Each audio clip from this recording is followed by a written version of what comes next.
Bonjour encore à nouveau, vous tous qui nous suivez de près ou de loin, et bienvenue encore une fois dans In Studio. Nous demeurons toujours dans ce thème qu'on a commencé à développer. Nous parlons des caractéristiques d'une église dynamique. Et aujourd'hui, nous parlons d'une église remplie d'amour. Et là, nous allons directement dans ce passage d'Actes chapitre 2, verset 42, où il est dit « Il persévérait dans la communion fraternelle ». Peut-on parler de communion fraternelle là où il n'y a pas d'amour? Probablement qu'il y avait de l'amour parmi eux qui faisait qu'ils pouvaient vivre une très bonne communion fraternelle. Et ceci est capital, important pour une église qui se veut dynamique. Vous savez, l'amour, c'est le principal attribut de Dieu. 1 Jean 4, verset 8 nous dit que Dieu est amour. Et comme dit la Bible, tel il est, tel nous sommes également. Cela veut dire que le véritable visage de Dieu, véritable image de Dieu en nous, ne se démontrera que lorsque véritablement il y a l'amour de Dieu qui coule dans nos vies, l'amour de Dieu qui coule de nos églises. Selon Marc chapitre 12, versets 28 à 30, on voit là que l'amour, c'est le premier commandement de la loi, l'amour pour Dieu, suivi du deuxième, aimer son prochain. Tu aimeras le Seigneur ton Dieu de tout ton cœur, de toute ton âme, de toute ta force, de toute ta pensée, et tu aimeras ton prochain comme toi-même. Dans Jean chapitre 13, les versets 34 à 35, nous avons là un ordre et une recommandation. Aimez-vous les uns les autres. Vous savez, l'amour est une action et non pas une théorie. Dieu a tant aimé le monde qu'il a donné. Il nous a manifesté cet amour en nous donnant son Fils unique. Son Fils nous a montré son amour en sacrifiant son sang parfait à la croix de Golgotha. Son sang qu'il a offert à Dieu pour notre rachat. Nous qui nous baignions autrefois dans le péché. Jésus a présenté son sang, le sang parfait de la nouvelle alliance à Dieu. Ainsi, nous avons le privilège de devenir enfants de Dieu. Nous qui, autrefois, ne connaissant pas Dieu, nous étions des simples créatures de Dieu. Mais en Jésus, nous sommes devenus des enfants de Dieu. Quel si grand amour! Amour ineffable. Amour désintéressé. Où Christ a vu notre intérêt à nous, le salut. Et c'est là où la Bible dit que il n'a pas regardé le trône comme une proie arrachée d'égal avec Dieu, mais il s'est abaissé. Il s'est humilié, devenu semblable à l'homme, jusqu'à mourir à la croix de Golgotha. Et c'est pour cela que Dieu lui a donné le nom qui est élevé au-dessus de n'importe quel autre nom, afin qu'au nom de Jésus, tout genou fléchisse dans les cieux, sur la terre et sous la terre, et que toute langue confesse que Jésus-Christ est Seigneur, à la gloire de Dieu le Père. Dieu est amour. Dieu étant amour, nous sommes appelés à manifester également l'amour de Dieu dans nos vies, individuellement en tant que chrétiens, mais également en tant qu'Église, apprendre à manifester de l'amour. L'amour, c'est le produit de la conversion. 1 Jean 4, verset 7 nous dit « Celui qui aime est né de Dieu ». Et naître de Dieu, c'est naître de nouveau, c'est accepter Jésus comme Sauveur et Seigneur. Comme pour dire que le véritable amour, le monde ne peut pas l'avoir, le monde ne peut pas le donner. Le monde donne de l'amour pour des intérêts, directement ou indirectement. L'amour du monde est pour des intérêts égoïstes, pour des intérêts, afin d'être vu, afin d'être connu. Mais l'amour de Dieu est désintéressé. Dieu donne parce qu'il est amour. Et nous également, nous sommes appelés à manifester de l'amour entre nous. Parce que c'est par là qu'on connaîtra que nous sommes véritablement des enfants de Dieu. Et cela sans intérêt, s'il vous plaît. Je ne vais pas aimer mon frère parce qu'il me rendra service plus tard. Je ne vais pas aimer X ou Y, lui faire du bien parce que je sais qu'un jour, il va me retourner la manivelle. Je fais le bien, j'aime parce que c'est la nature de Dieu en moi, par le Saint-Esprit, quand on est né de nouveau. Et c'est pour cela que lorsqu'on a donné sa vie à Jésus, tout change en nous. On commence à aimer même là où on ne pouvait pas aimer. L'amour, c'est donc le produit de la conversion.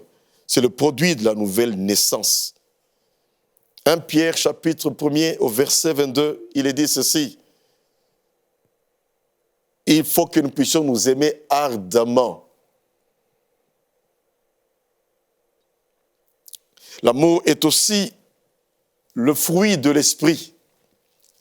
Et comme je l'ai dit dans la dernière session qu'on a vue, on a pu voir que l'amour, c'est le fruit de l'esprit et que ce fruit grandit en nous. Et du reste, il est dit dans 1 Jean 4, 7 à 8, « À ceci, tous connaîtront que vous êtes mes disciples si vous avez de l'amour les uns pour les autres. » Comment peux-tu prétendre aimer Dieu que tu ne vois pas si tu ne sais pas aimer ton prochain que tu vois avec tes propres yeux physiques? Donc, si nous aimons Dieu, il est celui qui nous remplit d'un amour verticalement, que nous sommes appelés à répandre horizontalement autour de nous. Et c'est ça la volonté de Dieu. Ce n'est pas par les dons spirituels qu'on va reconnaître que nous sommes chrétiens. Certes, nous aimons les dons. Mais c'est par les fruits de l'esprit et principalement par l'amour désintéressé qu'on peut arriver à discerner en nous que nous sommes réellement des enfants de Dieu, que nous sommes réellement chrétiens. Vous savez, la Bible nous met en garde contre les prêts, les emprunts, etc. Mais il y a une seule dette qui est autorisée, selon Romains chapitre 13, au verset 8. C'est l'amour, la dette de l'amour. Ne devez rien à personne si ce n'est que de l'amour. Donc, quelque part, je te dois de l'amour, mon frère. Je dois de l'amour à quiconque est autour de moi. Je dois de l'amour à mes parents. Je dois de l'amour à mes frères et sœurs. Je dois de l'amour à mon prochain dans le domaine professionnel. Je dois de l'amour à mon prochain dans le milieu académique. Je dois de l'amour où que je passe. Parce que c'est une dette. Et nous aurons la dette de l'amour tous les jours de notre vie. Seule dette autorisée, s'il vous plaît. Et dans la première église, ils s'entraidaient. Dans Actes chapitre 2, le verset 41 jusqu'à 45, on montre que les chrétiens s'entraidaient pour que personne ne demeure dans les besoins. Et pour cela, la stratégie de l'époque, c'est que plusieurs vendaient même leurs biens, leurs propriétés, et ils mettaient tout en commun. Je ne dis pas d'aller tout vendre pour amener à l'église, c'est pas ça.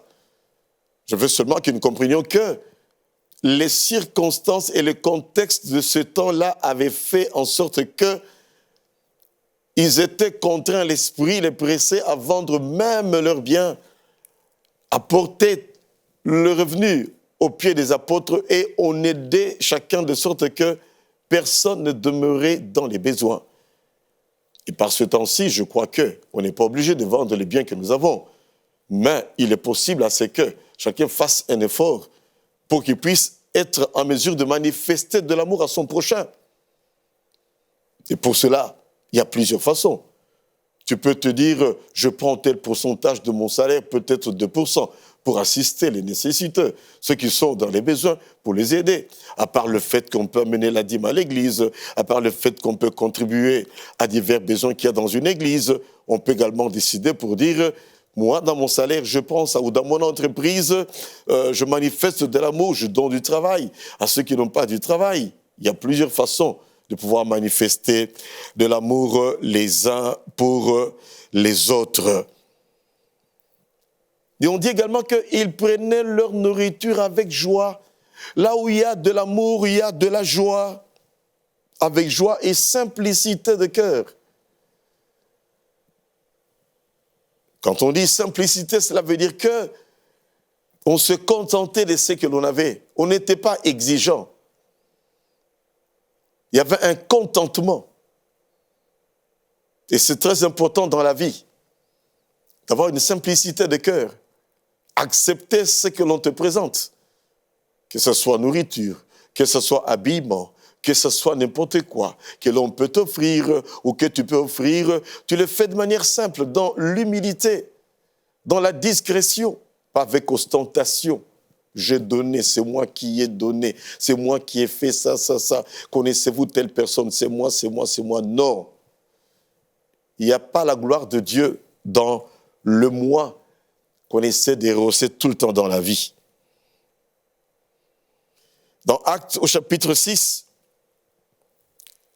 on peut discerner que c'est l'amour que les apôtres avaient par rapport à ces hellénistes qui n'étaient pas bien servis. C'est l'amour qui leur a poussé à dire, écoutez, désignons des diacres qui vont s'occuper de faire ce travail. Des gens remplis d'amour, remplis du Saint-Esprit. Ils vont distribuer aux tables. Et nous, les apôtres, on va se consacrer, comme on l'avait dit également, à la prière et à la parole. Il fallait beaucoup d'amour pour faire en sorte qu'il y ait des serviteurs pour servir à table avec amour, sans faire des distinctions raciales, sans faire des distinctions sociales, et dire servons tout le monde de la même façon. Ceci est capital. Et c'est ainsi qu'ils ont commencé à servir sans distinction et tout le monde était content. Et là où il y a de l'amour, les gens viendront. Les gens vont y demeurer également. Il est très probable qu'à un certain moment, quand il n'y avait plus trop de besoins, que certaines personnes ne vendaient plus leurs biens. Parce que ce n'était pas forcé, mais c'était délibérément que cette option avait été prise. C'était volontaire, cette option, de pouvoir vendre et amener aux pieds des apôtres. Cet amour s'est manifesté de plusieurs façons. Dans Actes, au chapitre 9, verset 43, on voit qu'à Joppé, Pierre était logé chez Simon, le corroyeur. Nous savons que c'est là que Pierre a eu à pouvoir ressusciter Dorcas. Mais on dit qu'il était logé chez Simon, s'il vous plaît. Accorder le logement à quelqu'un, c'est un signe d'amour. On peut voir dans 2 Rois chapitre 4, on dit que Élisée passait par Sunem, une femme de distinction. N'a pas regardé à ce niveau, n'a pas regardé à ses avoirs, n'a pas regardé à ce que les gens pouvaient dire, a dit à son mari, mais cet homme de Dieu passe ici tout le temps. Ne pourrions-nous pas lui ranger une chambre, mettre un chandelier et une chaise là-dedans afin qu'il puisse passer ses nuits ici lorsqu'il est ici à Sunem? Et cela fut fait, manifestation d'amour. Exerçons l'hospitalité, comme dit la parole de Dieu. L'hospitalité est un signe d'amour. Et la Bible dit même que quelques-uns, pour avoir eu à l'exercer, ont eu à accueillir des anges. Je ne parlais pas forcément des anges avec des ailes, comme on le pense souvent. Cela veut dire tout simplement des messagers de Dieu. Exerçons l'hospitalité. C'est une autre expression d'amour. Pierre fut logé à Joppé, chez Simon le corroyeur. Je l'avais relevé également que dans Actes chapitre 11 au verset 26, il y avait probablement un amour qui émanait de ces disciples qu'on a appelés chrétiens et qui faisaient tout comme Christ. Comme Christ était lui-même rempli d'amour, eh bien, cet amour se manifestait. Et on les appelait chrétiens. Donc le chrétien, s'il vous plaît, nous sommes appelés à manifester de l'amour où que nous passions.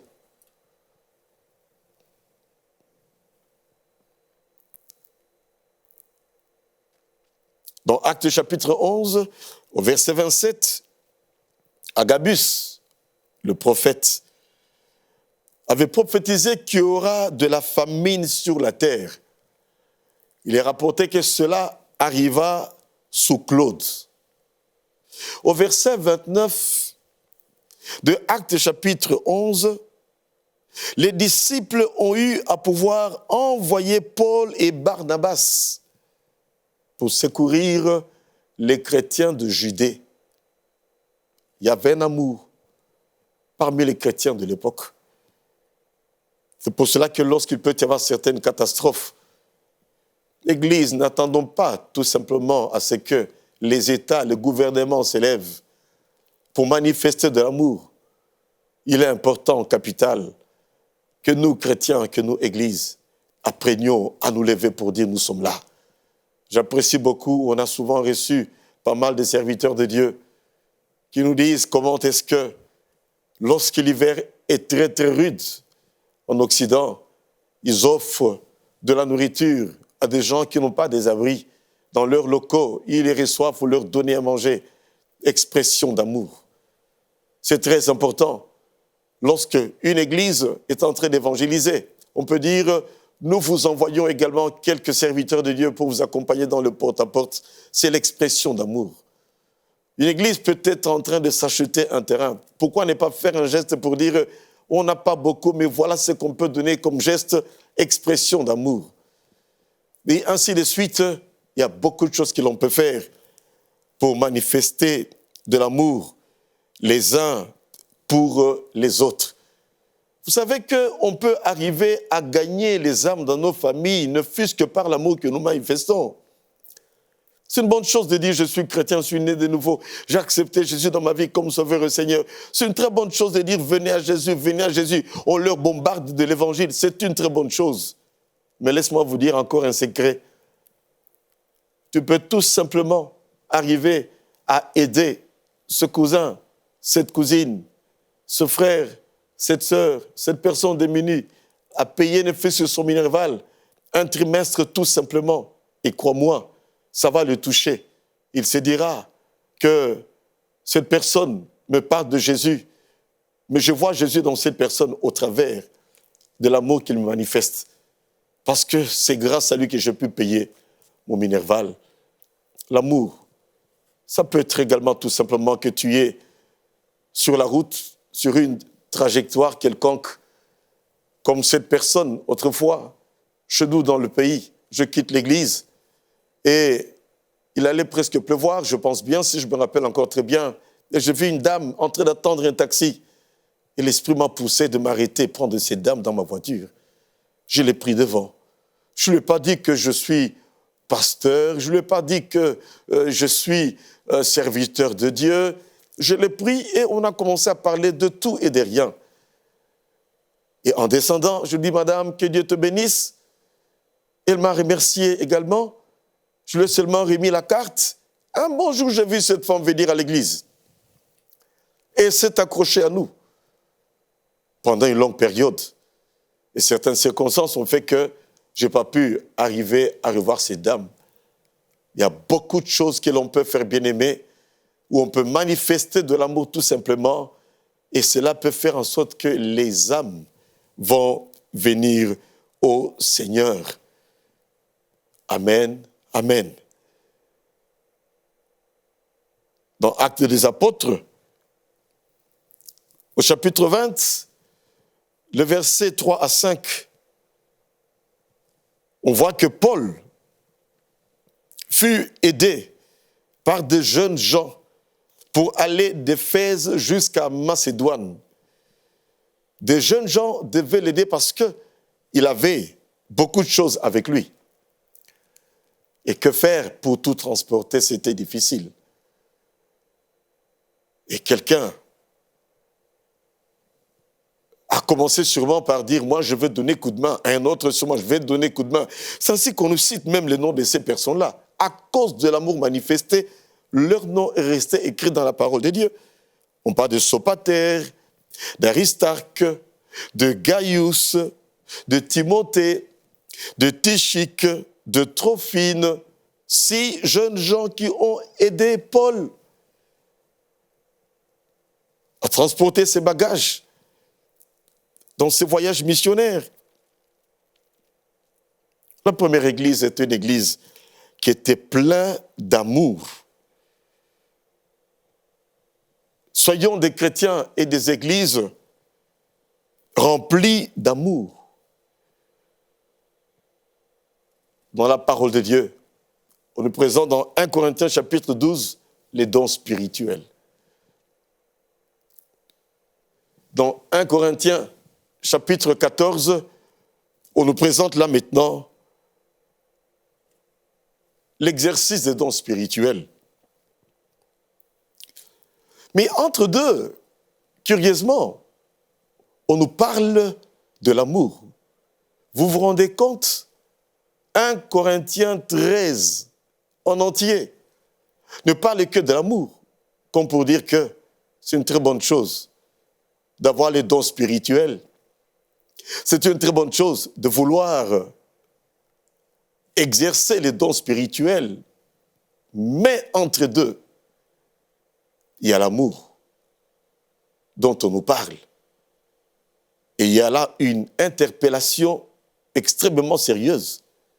Quand j'aurai la foi jusqu'à transporter les montagnes, si je n'ai pas de l'amour, je ne suis rien.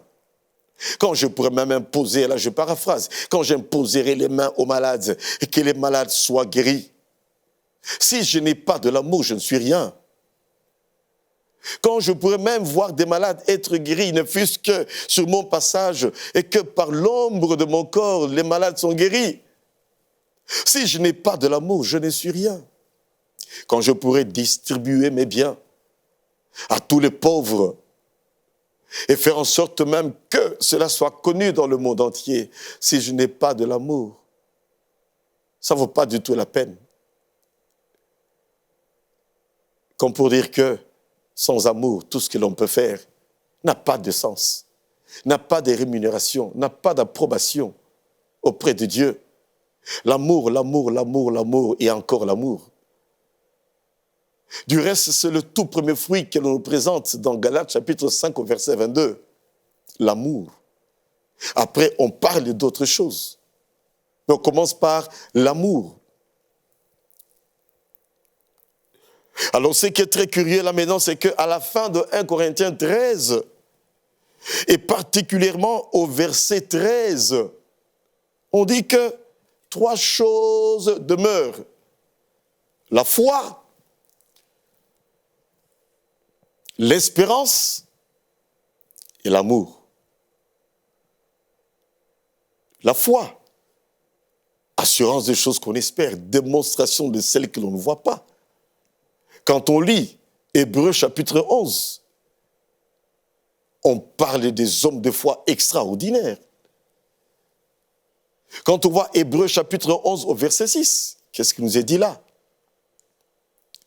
Sans la foi, il est impossible d'être agréable à Dieu. Vous vous rendez compte? Donc quand on voit comment on parle de la foi pratiquement dans Hébreux, on croirait que la foi, c'est la chose la plus importante ou que c'est la chose la plus grande. Même si on le cite en premier, 3 choses demeurent, la foi, l'espérance. Cela veut dire que une certaine assurance, une assurance par rapport à l'avenir. On a la certitude que les choses vont se passer comme on s'y attend. On sait que tout est dans les mains de Dieu. On sait que tout est sous le contrôle du Seigneur. Très bonne chose. De l'espérance. Mais la Bible est claire.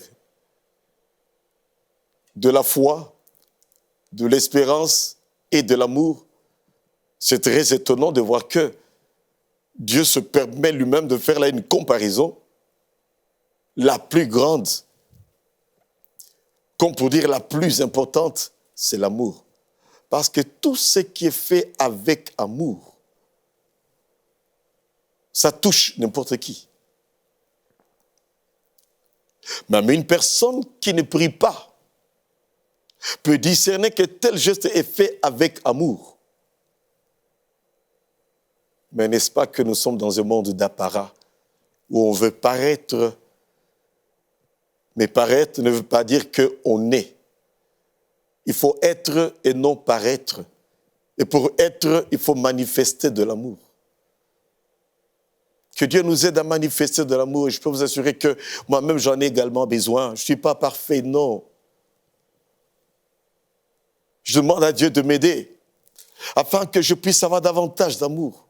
L'amour qui donne, l'amour qui aide, l'amour qui pardonne, l'amour qui supporte, comme il est dit dans 1 Corinthiens 13. L'amour supporte tout, l'amour croit tout, etc. L'amour. Où sont les chrétiens remplis d'amour aujourd'hui?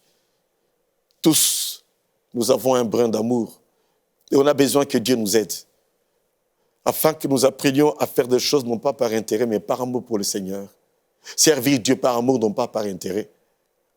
Faire des choses par amour, non pas par intérêt. Que Dieu nous assiste. Que Dieu nous aide. Frères et sœurs, bien-aimés, retenons dans cette 4e session qu'une église dynamique, c'est une église qui est remplie d'amour. Que Dieu remplisse nos églises d'amour. Que Dieu remplisse nos membres d'amour. Que Dieu remplisse les chrétiens du monde entier d'amour. Et on peut prier dans ce sens-là également, dire Seigneur, donne-moi ton cœur, afin que les expressions de mon cœur soient les expressions de ton cœur. Nous prions, bien-aimés, ne fût-ce que pendant 1 minute. Seigneur notre Dieu, nous te demandons, aide-nous s'il te plaît à aimer. Tu nous as tant aimés que tu nous as pardonné, tu nous as donné ton Fils Jésus-Christ. Tu nous as tant aimés que tu n'as jamais cessé de nous donner tout ce que nous te demandons et qui est pour ta gloire, non pas pour notre passion. Apprends-nous, Seigneur notre Dieu, à t'aimer encore davantage, à aimer davantage le prochain. Car plus nous allons t'aimer, plus nous allons aimer notre prochain et manifester un amour vrai, un amour sincère, et non pas un amour hypocrite. Et nous avons besoin de toi pour ça, Seigneur. Aide-nous, s'il te plaît. Nous te le demandons dans le merveilleux et tout-puissant nom de Jésus, le seul et l'unique nom qui est élevé au-dessus de n'importe quel autre nom. Et nous disons Amen. Que Dieu soit béni. Très chers bien-aimés, nous avons terminé là aujourd'hui notre 4e session. Il nous reste encore une session. Merci de nous avoir suivis. Que Dieu vous bénisse.